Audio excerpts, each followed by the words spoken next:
Hey there, Sagittarius. So this is the forecast taking you from the very, very imminent total lunar eclipse, which is happening on the 13th of March if you're in North America, or the 14th of March in the early hours if you're in the rest of the world.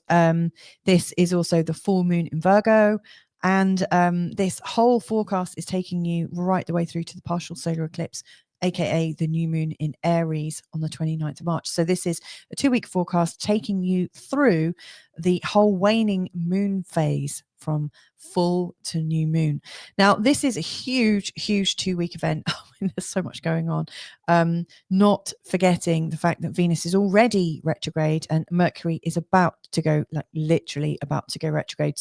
And there's 3 Kazimis and so much more than that. So what I'm going to be doing is running through this from the perspective of how you can feel a little bit freer in yourself. You know, what extra space can be created for you. That's my main my main objective for this forecast. Now, if this is the first time you've joined me here, my name's Louisa Tanner Munson, and Feel Good Astrology, I record everything from the perspective of how can you feel freer in your life and what else is possible. You know, like how can you, even when it feels sometimes like the astrology feels a little bit oppressive, eclipses can feel a little extreme. You know, they bring up a lot of emotions, and they are typically times when we're going through quite a big transformation, so it can be a bit overwhelming. But even so, you know, the way I record is to create a little sense of freedom, a little sense that you can make a different choice if you choose to. So hopefully that will work nicely for you. If you've come here before, then welcome back, and thank you so much for your support. I really appreciate that. So let's have a look at what this is going to bring. And the first way I want to examine this is from looking at you know, the actual moon phase we're in. So, you know, right now, as I'm recording this, we're coming right into the full moon. And then over the next 2 weeks, we're coming right to the new moon, you know. So this is fully illuminated. It's, you know, we have a sort of externalized light. You know, we can see what's going on for us. We can see and experience up close and personal the results of our thinking, our intentions, the way we're being in the world. You know, we're getting the results of it at the time of the full moon. So, you know, you may well have been working very hard towards a particular outcome. Around the time of the full moon, you know, it's kind of paid in full. And it really, I mean, the great thing about this is it gives you a really good, clear look at how on track you are. Because if it feels quite comfortable, like comfortable, exciting, then you're on track. But if it's comfortable, if it's not comfortable, if it's kind of exciting and you feel like you're just holding on to dear life, like you're on a roundabout and it's going really fast and, you know, the harness is broken and you're just like gripping on but flying out, you know, it's that kind of, that sort of like bare knuckle ride, then, you know, maybe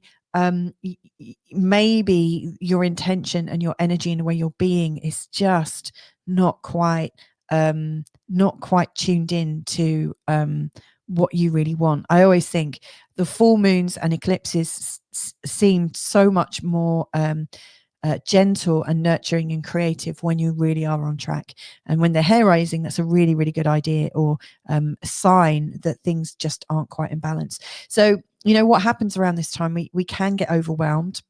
And you might find that, you know, some parts of your life feel calm and exciting, but there's a couple of little bits that feel a bit hair raising. So it might just be a particular part of your life that's a bit, ooh, what have I done here? You know, so it's a good point, you know, to reflect on what you're receiving right now in terms of your energy, because it's really showing you what's what. So in this first week, we tend to be letting go of things. It's a process of shifting, letting go, giving things away, dropping things, and really consciously doing it in the first week. And as we come to the third quarter, right in between the 2 weeks, we're going from this externalized, fully illuminated view of the world, and we're coming into this very deep mystery side of what's been going on. And so we're going deeper into the mystery. And in the second week, that's really where we are. We're in the mystery. And so it's not always easy to let go of things that you don't know you need to let go of. And so this is a time when you're coming into, like, you're slowing down. It's interesting. I just noticed I've got some tarot cards I picked from a few days ago, and all of a sudden this is really in my face. I'm really noticing the death card, because actually, it's like the death of the light. It's like you're coming into this darkness, and really what's going on is you're just kind of coming into this unconscious space. And it's a time to allow for new possibilities. So you might not know what you need to drop. You might not know what's not working for you, because it's not fully illuminated. It's kind of like you're wandering around blind. However, this is absolutely bringing you to a place of trust and surrender. And then as you're coming up to the new moon, Sagittarius, this is absolutely going to create like a surrendered blank space you can create in. And boy, there's a lot of things to be creative about right now for you, Sagittarius. So what I really want to do is examine that over the next few slides and see how you can best use your great Sagittarius energy in the way that works for you. So, and I don't know if you're a Sagittarius. I'm actually a Sun Sagittarius, or if you've got Sagittarius rising, it doesn't really matter. I'm looking, from the perspective of how does Sagittarian energy process all of what's going on right now. So if we look at this in a diary format, you can see we've got the total lunar eclipse on Friday, really, really late Thursday night, according to where you are. Then we've got the midpoint. This is where it's very externalized, letting go. And then we're going into this internalized. And then we've got the new moon in Aries, which is also eclipse. So it's the partial solar eclipse. So you see straight right off the bat, Mercury goes retrograde. So, Virgo, it's ruled by Mercury. This full moon, its ruling planet, Mercury, is almost at a standstill.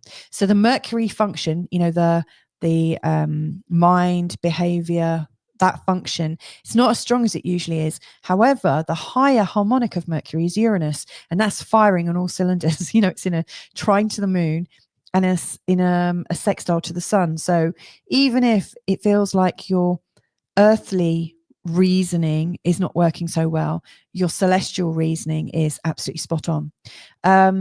Couple of days later, we've got this Sun conjunct North Node that is really encouraging you to examine where and how you're on your path. Do you feel like you're living the life you were here to live? A lot of people, I realize there are lots of people that go through life not actually questioning what their purpose is or why they're here or anything like that. I'm guessing if you're following me, that's definitely a question that is coming up for you quite a lot. Is there more to life? What is it all about? And so on and so forth. So this is a very reflective moment on the 17th. And all of this is happening in Pisces, which in your chart, Sagittarius, is at the most sort of private place in your chart. This is a really sort of private way of thinking. And then 2 days later, we've got the Kazimi with Neptune. So the Sun and Neptune come into a conjunction, but we have this really sort of intense burst of introspective poking into the great mystery of your life. This could be a time when you get some real breakthrough ideas. And because it's Pisces energy, it's right at the end of the zodiac. It's the last degree in the zodiac. It's a really kind of special place. It's like a review of life and how it's been.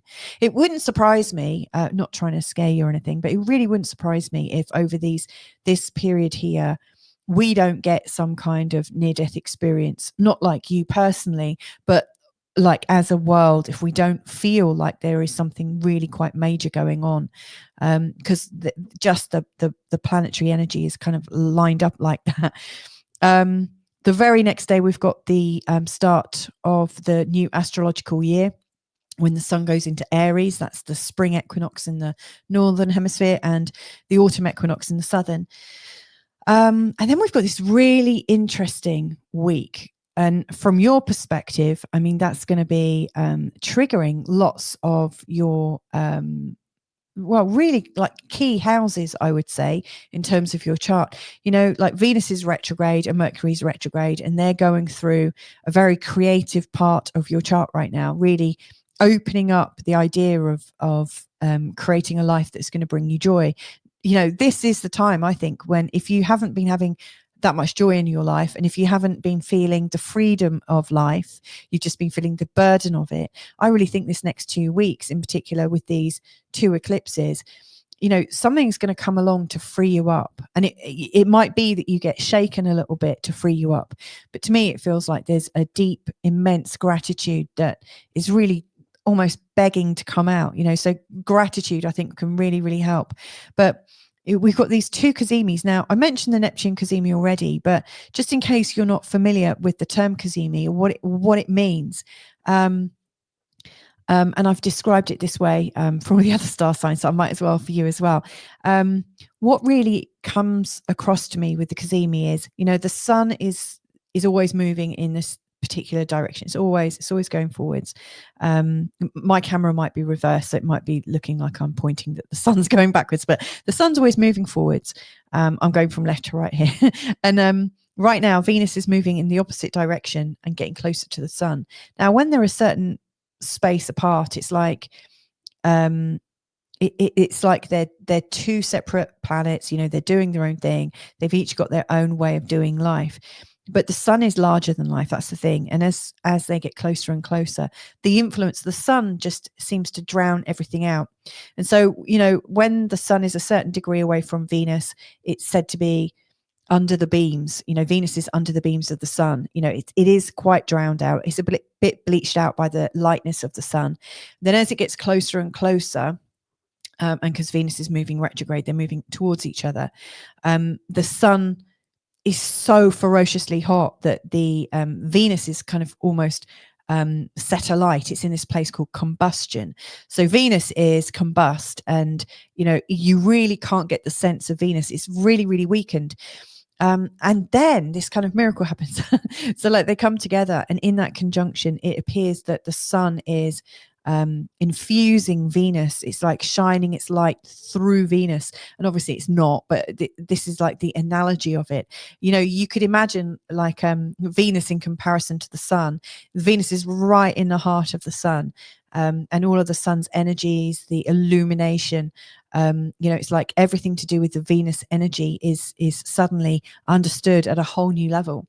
So Venus is flow, love, well-being, fortune, ease, appreciation, grace, abundance. So you could have a real breakthrough moment, and it's a really tight window of when Venus and the sun are in this Kazimi position.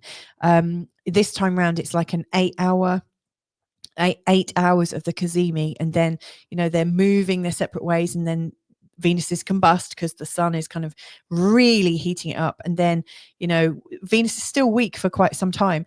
And if you're a member of the Feel Good Astrology community, there's a whole list of all the Kazimi times for Venus, Mercury, and Neptune, like when they're coming in, and also when the planets are weaker, but also what activities you might choose to do at those times to really maximize how you're using that energy. So, that's why I said, with the sun in a Kazimi to Neptune on the 19th, it's a really, really special window of opportunity whereby, the depth and perception that you have about life is, it could really, really break through something fundamental within you, and give you a huge shift. Similarly, on the 24th, when the sun is in a conjunction with Mercury, we've got the Mercury retrograde Kazimi.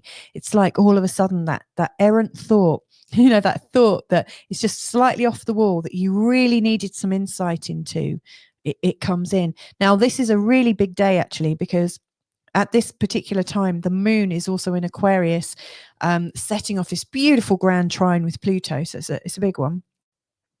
And then the last few days before the new moon in Aries, there's a real sort of deep clearing. And, in a second, I'm going to bring the actual charts up and show you this and talk a little bit more. But this Mars square Chiron is the third of these squares. They came in a set. So the first time Mars and Chiron came together in their square was in October, on the 13th of October, 2024. Then there was another one, I think, on the 4th of February, and this is the last one. It's an insecurity about a vulnerability. And so I'll be talking about that in a sec. And then this amazing Venus Pisces Venus going into Pisces and making a conjunction to Neptune. So a really thought-provoking week, like the final week in this eclipse bonanza. Before I look at the charts, I just want to say thank you to everybody that supports this channel, because you really do make a difference. And, you know, I've gone through quite a few changes on this channel and in the way I work over the last couple of years. And a lot of it's because of you. So I couldn't have done this without you. Thank you. You know, and if you want to know how you can support the channel or even become part of the Feel Good Astrology community, then just check out all the details below. So these are the 3 charts then. This is the total lunar eclipse in Virgo. We're also going to have a quick peek at the Happy New Year, you know, when we go into the astrological new year from spring 2025 to spring 2026. And then the new moon in Aries, which is our second eclipse. So you'll see, if you look at this area here, you'll see it's really focused. And you'll see the moon is going like from here to here to here, like it's on its journey all the way around, and everything around here is just really tight. So this is the new moon. If we could just go back, and there's the total lunar eclipse. So eclipse, whoops, I went back too far, to new moon. So that's where the moon's going across the sky in these 2 weeks. So as we're looking at this, other things I want to really point out. So, you know, Mercury going retrograde, you know, it's in this very creative part of your chart, and it is absolutely about how to experience greater levels of joy, how to be playful. I think that's one of the big things is, you know, why doesn't your life feel as innocent as it could? You know, how have you been too serious? How have you kind of calcified because of your seriousness, your real desire to get stable and secure? You know, Saturn hasn't helped. You've had Saturn going through this part of your chart for a long time. This is very much about your home.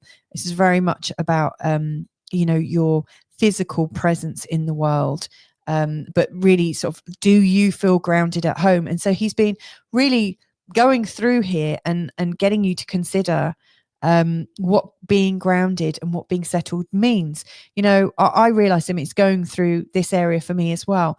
And I realized that all of my ideas of, oh, maybe I'm going to own a house. This is what you know, I think my house needs to feel like. But actually, you know, if money was no option, I don't know if I would own a house.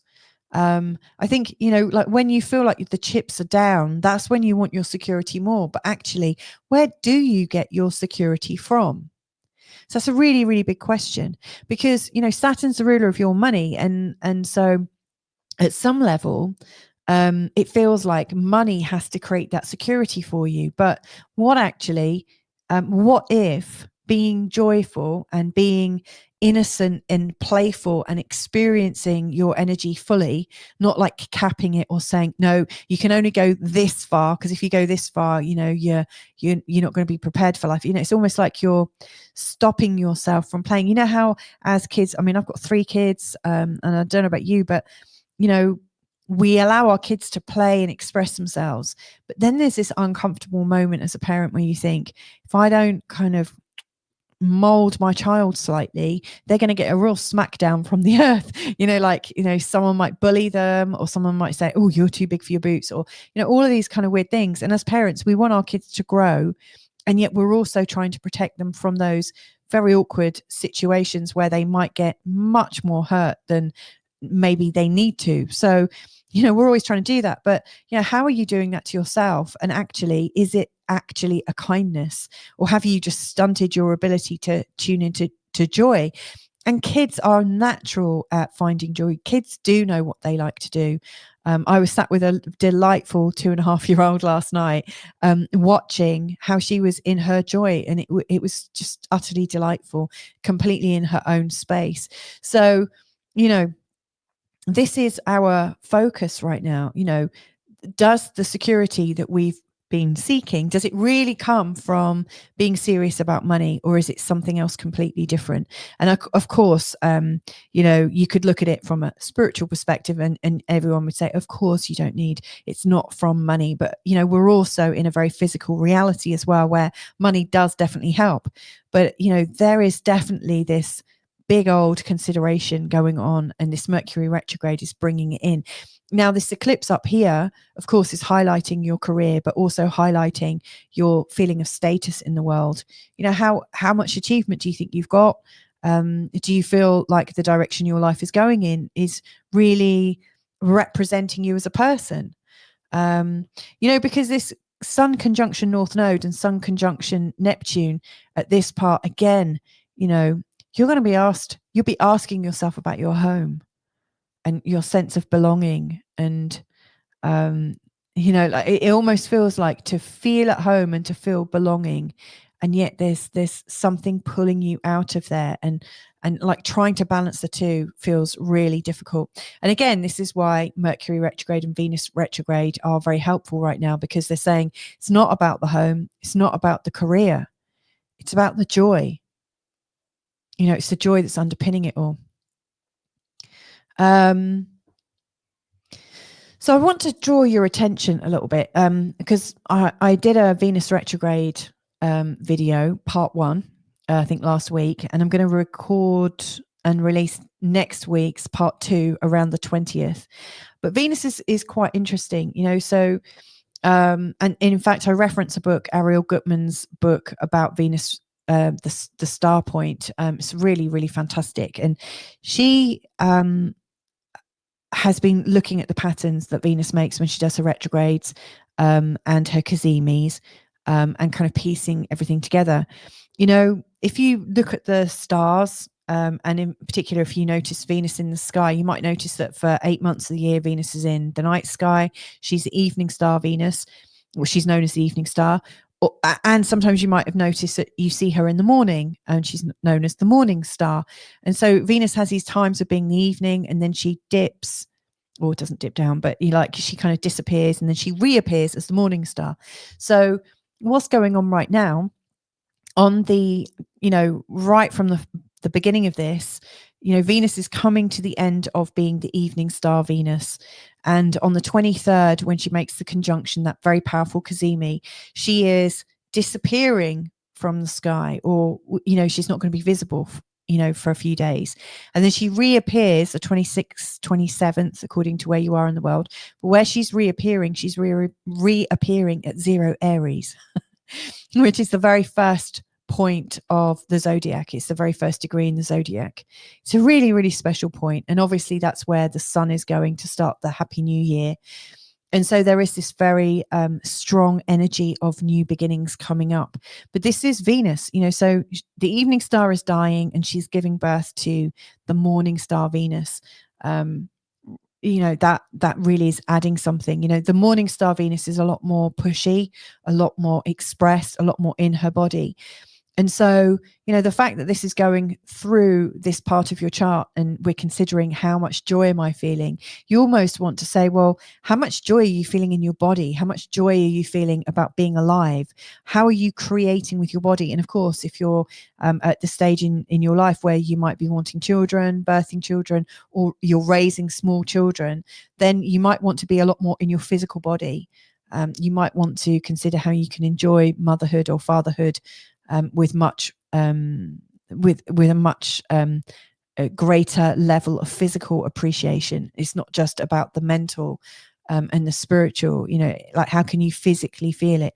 Like, you know, we all mentally know it's nice to hold our children and give them a cuddle, and, you know, and we all know it's nice to play and stuff, but do we feel it in our bodies?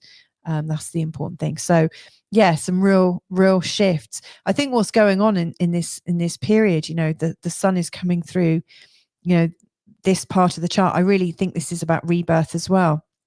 You know, I always think as the moon is coming over our sign, we get very, very sensitive and quite emotional, and we really are wearing our emotions on our sleeves. So this is really taking us on a journey. And it's bringing us back to right at the start. I said, you know, we were kind of clearing a space. We were going into complete surrender before the new moon. That surrender point is coming in here, from the 26th, when the moon goes into Pisces, just before Venus reappears.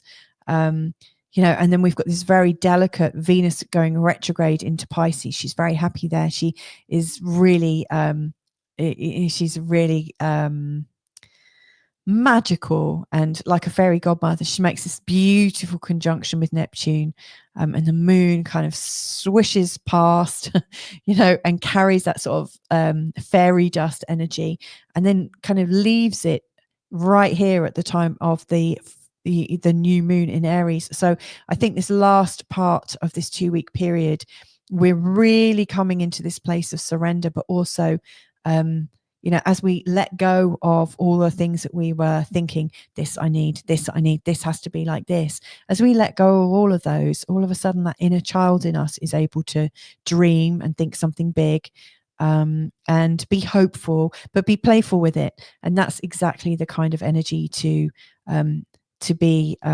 playing with as we come to this partial solar eclipse on the 29th. So that brings me to the end of the forecast. I hope that's given you an idea about the energies we're playing with. One thing I hadn't mentioned, and I said I would, so I will just quickly touch on this, and that is Mars and Chiron. They are in a square, and I did say, there's a sort of insecurity, because Mars is in quite an insecure place in your chart, one where we're forced to move up a bit and to grow in our stature. We are evolving as people, and so that's in quite an interesting place. And Chiron here in this place of the 5th, it's like the pain of trying to be normal, the pain of not following your heart is really, really strong.